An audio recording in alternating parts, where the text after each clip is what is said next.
Muy buenas hermanos, hermanas, estamos conectados con el pastor Jorge Robles. Él es director de EMLA y quisiera en esta oportunidad tener una breve entrevista con él para que pueda compartirnos sus experiencias, la riqueza del conocimiento que él ha tenido en tantos años de trabajo en el tema misionero, para poder conocer las nuevas perspectivas, los nuevos desafíos, las nuevas corrientes de pensamiento que se están dando en el tema de la misión. Y bueno, sin más preámbulo, Jorge, por favor, quisiera que tú puedas presentarte y presentar también el trabajo que desarrollas en EMLA. Gracias, hermano. En primer lugar, mi nombre es Jorge Luis Robles Martínez. Estoy trabajando por más de 30 años en la obra misionera. He estado, por la gracia de Dios, trabajando en el norte de África cuando todavía las cosas estaban calmadas. Ahora está mucho más, más convulsionada por las diferentes injerencias de otros países extranjeros y se hace un poco difícil el ingreso, aunque ahora es un poco más creativo el ingreso. 4, 5, 6 o 7 años trabajando allá, ningún convertido, pero ahora es más fácil el ingreso y la gente se está convirtiendo más fácil. Ahora, estoy trabajando en esta misión antes conocida como Amén, ahora se llama Numa. Tú sabes que el tiempo lo ha ido cambiando a esta misión. Antes se llamaba Asociación Misionera Evangélica Nacional porque se dedicaba exclusivamente al Perú. Pero con el tiempo se cambió, en vez de ser nacional, se puso a las naciones. Y luego con el tiempo cambió, cuando empezó a crecer a nivel mundial, se desperuanizó y ahora lleva el nombre de Numa, que vendría a ser Numa o Numa, que viene a ser, es una sigla que significa Asociación Misionera de Misioneros del Nuevo Mundo. En Lima muchos más los conocen por Amén que por Numa. Así que he estado trabajando allí como misionero en estos últimos 30 años. Salí de Lima en el 85 con Kerigma Canta y en el proceso nos vimos obligados a prepararnos un poco más en este campo de las misiones, porque la sociedad va cambiando y demanda mejores respuestas para poder responder a las diferentes necesidades que presenta la sociedad de donde uno trabaja. Ahora yo estoy en los Estados Unidos. En mi aspecto académico he sido influenciado fuertemente por líderes latinoamericanos, particularmente el de Orlando Costa, un misiólogo latinoamericano que ahora está en la presencia de Dios, influenciado también por el teólogo, el doctor Samuel Escobar. No conozco personalmente a René Padilla, pero sus escritos, la revista Misión, han influido bastante en mi crecimiento en el campo de las misiones. Washington Padilla, Tito Paredes, el antropólogo peruano, ¿cómo se llama? El hermano Arana. Pedro Arana, sí. Sí, han influenciado mucho en mi carrera como misiólogo. Entonces, de alguna manera tengo mucha influencia de ellos, aunque en el camino uno, pese a esa influencia, uno va reflexionando por sí mismo en el campo de las misiones. Creo que estos 2, 3 últimos años que he regresado otra vez a la misión, ahora estoy regresando ya no como era antes, sino que ahora estoy regresando como un educador. Estoy regresando para reestructurar la escuela misiológica. Por años la escuela misiológica ha estado trabajando, como bien le acabo de decir hace un rato, pertenece a la escuela misiológica latinoamericana con sus siglas EMLA. Es de Amén. O sea, es el motor de Amén, es el motor de Numa.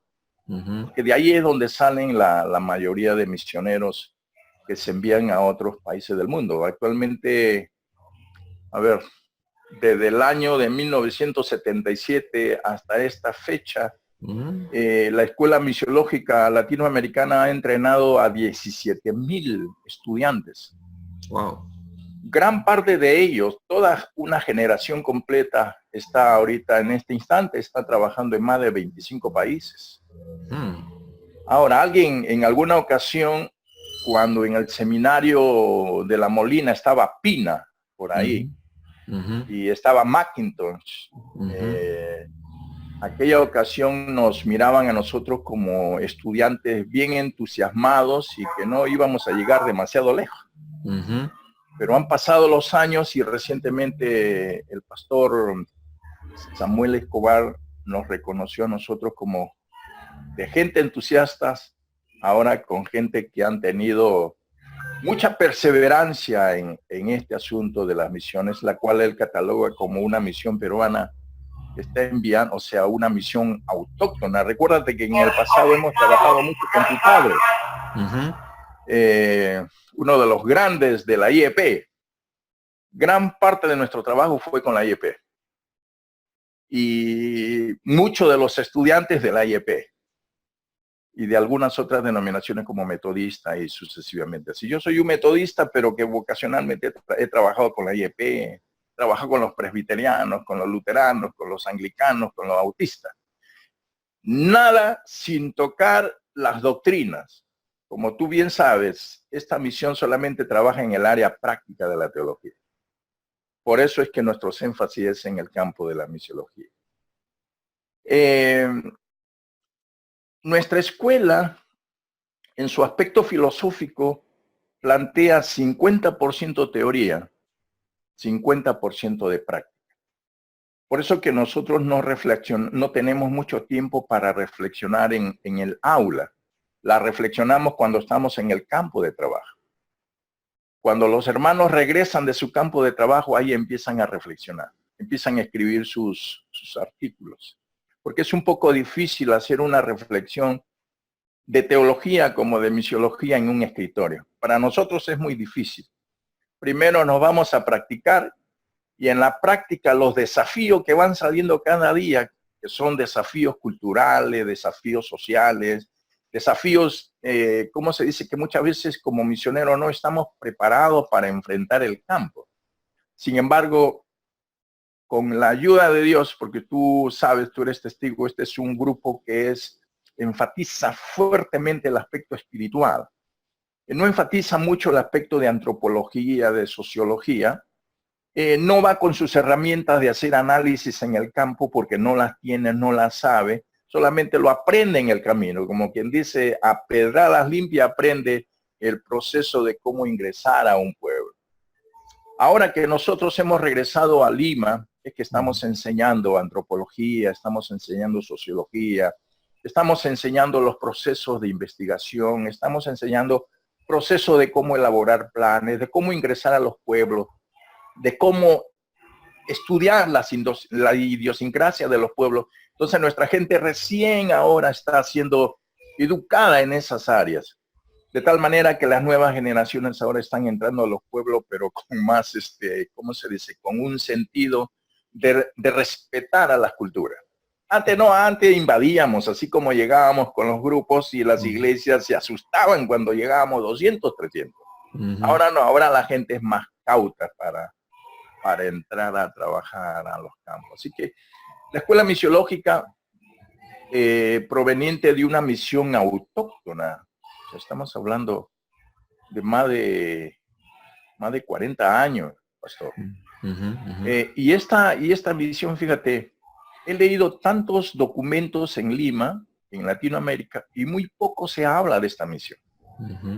Y hemos preguntado nosotros por qué. Hablan de una serie de organizaciones como Iván, hablan de una serie de organizaciones misioneras extranjeras, de movimientos eclesiásticos allí, pero de esta organización que es bien inca, bien autóctona, casi nada se sabe de ella. Por eso que ahora estoy trabajando en Lima en ese proceso de relaciones públicas para dar a conocer a esta escuela misiológica. Tampoco hemos querido, ¿cómo se dice? Tenemos mucha presión encima para poder llevar a nuestra escuela hacia que el Estado lo reconozca. No queremos hacer eso porque no preparamos ingenieros, no preparamos, ¿cómo se dice? empresarios. Preparamos más bien gente que tiene la pasión misionera y que quieren servir al Señor, los preparamos. Y si es posible, le damos un bachiller, le damos un doctorado, le damos una maestría en el campo de las misiones. Tal vez falta sistematizar un poco las experiencias del pasado para poderlas dar a conocer al presente, ¿verdad? Sí, fíjate, nuestra escuela a través de Obed se tiene escrita 5 libros, y esos 5 libros son Misiología 1, Misiología 2, se enseña solamente como una cuestión exclusiva de la escuela misiológica.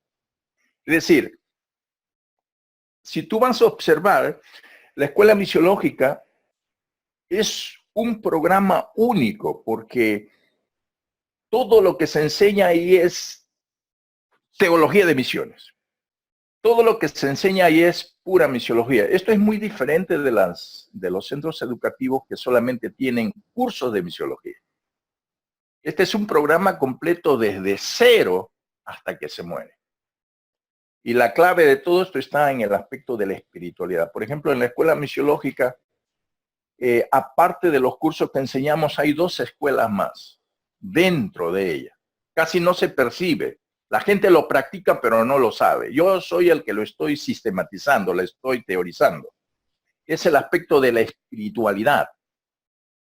La escuela de la espiritualidad. Desde las 5 de la mañana la gente está orando y después durante todo el día practican el ayuno de palabra, practican la contemplación, practican el ayuno, las vigilias, practican el estudio de la palabra. Es decir, la escuela está inmersa durante todo el día, pese a que están estudiando, están inmersos en la espiritualidad. Por ejemplo, tú estás dictando tu clase, pero ellos en su corazón están intercediendo. Hay periodos de silencio.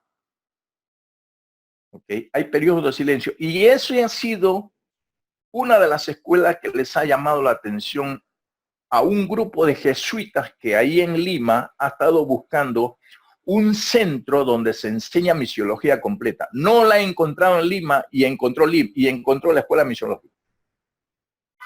Y vinieron allí. Estuvieron una semana con nosotros para aprender, para ver cuál era el proceso de cómo enseñábamos la espiritualidad. O sea, esa es la primera escuela. La segunda escuela es el asunto del servicio. El servicio es gente que nunca ha aprendido en sus casas a limpiar los baños, los cuartos, la sala y todo eso. Allí nosotros la enseñamos como una escuela. Como por ejemplo, hermanos, el piso no tiene que estar perfecto, pero hoy el Señor va a caminar por allí. Hermano, los inodoros, los baños no tienen que estar perfecto, brillante, pero hoy el Señor la va a usar.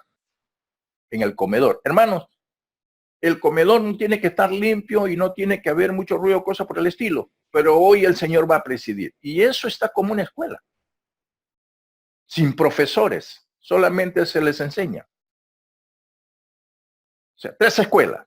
El aspecto de la academia como sí, en sí, la espiritualidad. Bueno, yo enseño un curso que en Lima no se escucha sino más sobre la teología de la espiritualidad. Hay materiales, pero muy pocos materiales, lo domina más la Iglesia Católica. Estoy enseñando sobre el desierto. O sea, es un área de la formación espiritual, pero enseño el desierto. El desierto, todo el mundo, todos los días, segundo a segundo, la gente pasa un tipo de desierto. Como por ejemplo, llega alguien y te dice, después de 30 años de carrera pastoral, te dice, ¿sabes qué, Eduardo? Te quedaste sin trabajo. Y uno dice, chispa, ¿y ahora? Mi hijo en la universidad, ¿cómo le hago? Y entonces pasas por depresiones, pasas por situaciones tan difíciles por la sencilla razón de que nosotros nos hemos adueñado del ministerio, cuando solamente fue un trabajo que nos dieron. El ministerio te lo dio Dios, pero tú todo lo que hiciste para desarrollar, crecer ese ministerio, lo hiciste tuyo. Entonces cuando te lo quitaron, te dio la depresión. Pero el punto está en cómo salir de eso. la gente no toma el tiempo para sanar y ver realmente qué es lo que está provocando fuertes traumas en mi corazón al ser despedido. Y nos damos cuenta que nos hemos apropiado del ministerio del Señor. ¿Me entiende? Entonces, por esa razón es que creamos el desierto, para poder ayudar a los cientos de pastores que se quedan sin trabajo y no saben cómo lidiar con esos problemas porque piensan que es injusto lo que han hecho con ellos, cuando en realidad es el Señor el que los ha sacado de allí para que ellos regresen otra vez al principio, ¿no? Al principio de que la obra es del Señor. Y nosotros somos más que simples siervos. Por eso se creó el desierto. No te estoy escuchando ahorita. Oh, perdón, había apagado el audífono. No, decía que como metodista que eres, se relaciona un poco el tema de la predestinación aquí, en esta visión del desierto. No es tanto. ¿Ya? El asunto no es tanto eso, ni siquiera tocamos esa parte, solamente es una cuestión de la espiritualidad. Ya. Cuando hablamos del desierto, estamos hablando de lo que Dios quiere hacer con nosotros en el desierto. O sea, lo que Dios quiere hacer con nosotros es matarnos. ¿Para qué? Para plasmar a Jesucristo en nosotros. Tal es el caso de Elías, por ejemplo. Tremendo ministerio y de pronto una mujer lo está persiguiendo. Y su oración es, Señor, solamente han matado a todos los profetas y quedado solamente yo. Y la respuesta en la cueva del Señor es, hey, todavía tengo 700 que no han doblado sus rodillas. Así que no eres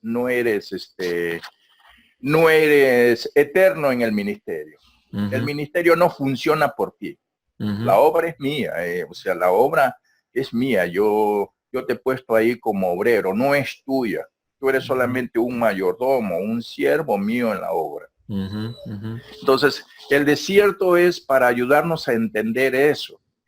El desierto es para regresar al principio, de poder hacernos recordar que el autor de la obra es el Señor. Y que yo solamente soy un siervo que va a trabajar en esa obra. Y Pablo justamente dice, miren ustedes cómo construyen en eso. ¿Puedo hacerte una pregunta al respecto? Claro, claro.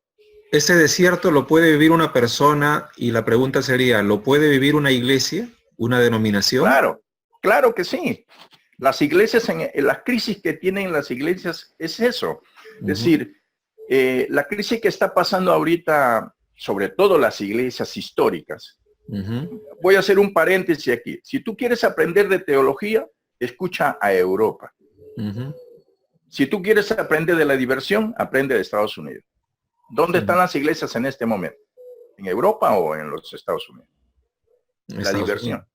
Claro, en la diversión. ¿Me entiendes? Entonces, hay una crisis teológica. O sea, no estoy hablando solamente de la iglesia, también las instituciones académicas están sufriendo una crisis. Okay. Ahora, y la crisis esta ni siquiera es espiritual, pastor. Es cultural, es decir, hay un cambio de paradigma, hay una rotación. La sociedad en la cual tú fuiste preparado académicamente ya no existe, pastor. Las iglesias necesitan entrar a ese cambio de paradigma. Es decir, pero generalmente no es ni teológico ni es espiritual, es más bien una cuestión de metodología. Que la iglesia se ha acostumbrado a hacer por año lo mismo. Y entonces, los cambios en sí no son problemas. Lo problemático es si yo quiero cambiar. Exacto. Ese es el problema. Mira, hay a nivel profesional, hay un retiro masivo de médicos viejos porque no saben de tecnología. Hay un montón de retiro de pastores nuestros con tremendas experiencias que no saben nada de tecnología. Y tienen una congregación que están al día en asunto están predicando un sermón y ellos están con con el celular ahí, cuando tú pones el letrero en la iglesia de que no se debe usar el celular, ahí se las arreglan para tenerla. Es decir, es un cambio solamente de paradigma, ¿no?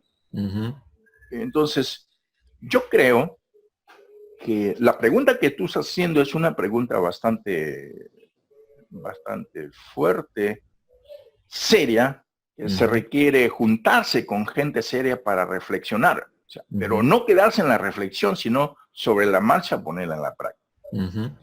Cuando hablamos del desierto, estamos diciendo que la iglesia necesita entender que el ministerio que realiza en el mundo no es un ministerio de la iglesia, es un ministerio del Señor. ¿Me entiendes? Amén. Entonces, la iglesia de ser una iglesia orgánica ha pasado a ser institución y se ha institucionalizado, y para que funcione hay que inventarle comité tras comité para que funcione. Hay que añadirle más engranaje y eso no va a ser así, pues. La iglesia tiene que hacer un alto, no importa si se van un montón de gente, tienen que hacer un alto para que otra vez vuelva a engranar con lo que realmente Dios quiere o ha muerto para esa iglesia. Se tiene que entender eso. Y por supuesto que esto cuesta mucho. Mira, tuve una experiencia de esta en Puerto Rico. Habrás escuchado de Betania, la librería Betania. Sí, sí. Bueno, la Bethany Library, cuando en el pasado esa organización americana surgió como un instituto para preparar líderes para que ayuden a las iglesias, es decir, era un movimiento para eclesiástico. Okay. Y compró una propiedad en Puerto Rico y gente de Latinoamérica empezó a llegar a esa escuela y ahí se hospedaban y ahí vivían, ahí recibían las clases. En el camino se vieron en la necesidad de implementar una biblioteca, lo hicieron. Pero la gente solicitaba más ayuda en términos académicos. Así que decidieron poner una distribuidora de libros. Y la distribuidora tuvo tanto éxito a nivel de Latinoamérica, que apagó la visión original del instituto. Pasaron más de 20 años. Yo estuve allí cuando el doctor Donald McGavran, 2 años antes de que muriera, les mandó una carta. Yo era parte de los profesores de ese centro en Puerto Rico. Le mandó una carta donde decía: señores, ustedes tienen que regresar a la visión original. Desmantelaron la institución. Pero hasta el día de hoy no se ha podido parar. Mira. Eso le va a pasar a las iglesias, pastor. Si el día que decidan desmantelar, le va a ser bien difícil iniciar. ¿Sabes por qué? Porque la gente está arraigada en cosas que por años no ha podido hacer cambiar. Ahora, como te digo, y esto no es un problema teológico ni espiritual, es solamente metodológico, es decir, no está, ¿qué te digo? El contenido no está envuelto. Lo que está envuelto aquí es cómo comunicamos el contenido en un contexto donde está evolucionando todos los días. Así es. ¿Me entiendes? Sí. La gente discute mucho porque no entiende eso. Es decir, pero espera, hermano, ¿cómo vamos a comprometer la iglesia con el mundo? No, hermano. No estamos comprometiendo nuestra teología, no la estamos comprometiendo con el mundo. Lo que estamos diciendo aquí es que metodológicamente tenemos que cambiar. Exacto. Son 360 grados. Sacar ese disco duro viejo que está, formatearlo y ponerlo de nuevo. Es cierto. Y en los principios. Ahora, si tú quieres mirarlo del punto de vista de una misiología apocalíptica, la iglesia en este presente ha perdido su primer amor. Tiene mucha experiencia de obra, ha hecho de todo, reconocen, disciernen a los falsos profetas, apóstoles, pero está lejos del Señor. En su corazón el Señor no existe. Todo lo que hablan es puras experiencias. Entonces, no es vanagloria, pero nuestra escuela está justamente en esa dirección. Amén. Pastor Jorge, ya se me va a acabar el tiempo de la grabación. Yo creo que hemos enfatizado algo muy importante. Para hacer misión, la iglesia tiene que tener una sanidad, tiene que tener una perspectiva nueva, diferente, porque si no, no se puede hacer misión. Eso estoy aprendiendo de este hermoso diálogo y creo que es importante. Esta reflexión va a ser parte de un curso, quisiera comentarte esto, y vamos a editar esta pequeña entrevista y desarrollarlo para que los estudiantes reflexionen a través de esta entrevista lo que significaría entonces hacer cambios en la vida de la iglesia para que la misión del siglo XXI, con los nuevos retos que se nos están presentando, pueda realmente ser fiel, como bien lo has remarcado, fiel al Señor. Que la obra que le pertenece solamente a Él sea realmente encaminada en nosotros como sus instrumentos, sus herramientas, de una manera sincera y transparente ante los cambios que se necesitan hacer y fieles al Señor en todo aquello que nos demande para este nuevo siglo. Pastor Jorge, muchas gracias por este tiempo. Yo sé que ha sido algo muy rápido y corto, pero el Señor tiene grandes cosas. Estaremos orando bastante por EMLA. Amén. Y deseamos que el Señor siga bendiciendo tu ministerio y acompañando este nuevo proceso de hacer misión desde la práctica y el desarrollo de los hermanos y hermanas que están contigo. Muchas gracias, Pastor Jorge. Dios te bendiga por este tiempo. Amén. Gracias, hermano. Que esté bien. Bendición. Saludo a todos los hermanos y solamente una última cosa, 2 preguntas importantes para mantenernos en el punto de Dios. Sí. Para la iglesia en el Perú, tiene que preguntarse para qué Dios ha puesto esa iglesia en esa ciudad. Y la segunda pregunta es, ¿para qué me ha puesto a mí como persona en esa ciudad? Amén. Si respondemos a esas preguntas, quiere decir que estamos entonces en sintonía con el Señor. Amén. ¿Para qué Dios me puso en la ciudad? O sea, ¿para qué puso Dios a esta iglesia en esta ciudad? ¿Y para qué me puso Dios a mí en esa ciudad? Y esta es una pregunta que funciona en cualquier parte del mundo. Amén. Amén. Saludos, hermano. Estaremos en contacto, pastor. Amén. Bendiciones. Un gran abrazo. También. Amén. Bendición. Adiós, pastor. Gracias.